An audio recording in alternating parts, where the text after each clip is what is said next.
J'ai vécu l'enfer pendant plus d'une heure.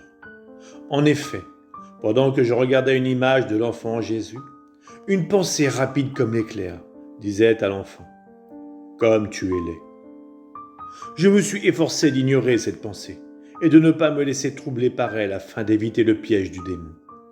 Malgré mes efforts, cet éclair diabolique pénétra dans mon cœur et il me semblait que j'haïssais Jésus. Oh oui, je me sentais comme si j'étais en enfer avec les damnés. Je sentais en moi l'amour transformé en haine. Oh mon Dieu, quelle souffrance que de se sentir incapable de t'aimer.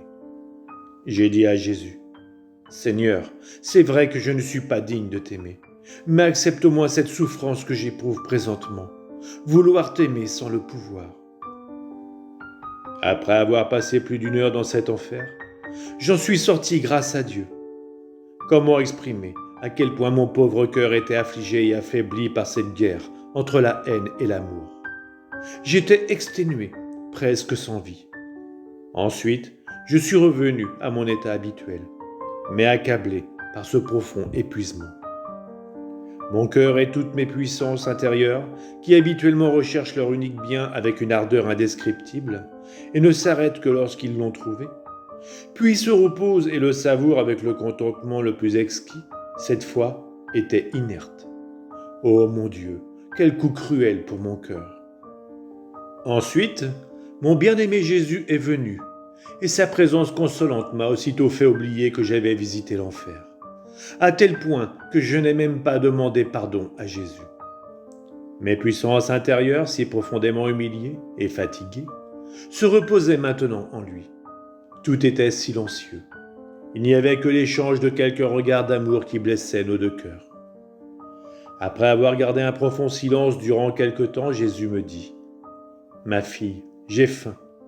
Donne-moi quelque chose. » Je répondis « Je n'ai rien à te donner. » Mais à cet instant même, j'aperçus un pain et le lui donnai. Il le dégusta avec beaucoup de plaisir. Dans mon fort intérieur, je me disais « Ça fait quelques jours qu'il ne m'a pas parlé. » Comme s'il voulait répondre à ma pensée, il me dit « Parfois, l'époux est heureux d'échanger avec son épouse pour lui confier ses secrets les plus intimes. D'autres fois, il aime encore mieux se délecter en se reposant pendant que chacun contemple la beauté de l'autre. Cela est nécessaire, car après s'être reposé et avoir goûté la beauté l'un de l'autre, ils s'aiment davantage et se remettent au travail avec plus de force pour négocier et défendre leurs intérêts. C'est ce que je fais avec toi. N'es-tu pas heureuse ? »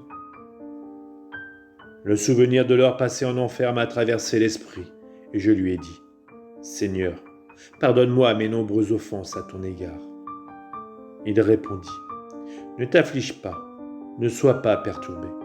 C'est moi qui conduis l'âme dans l'abîme profond, afin de pouvoir la conduire au ciel plus rapidement. » Ensuite, il m'a fait comprendre que ce pain que j'avais trouvé, c'était la patience avec laquelle j'avais supporté cette heure de lutte sanglante. Ainsi donc, la patience déployée, l'humiliation subie et l'offrande à Dieu de nos souffrances pendant la tentation sont un pain nourrissant pour Jésus, qu'il accepte avec grand plaisir.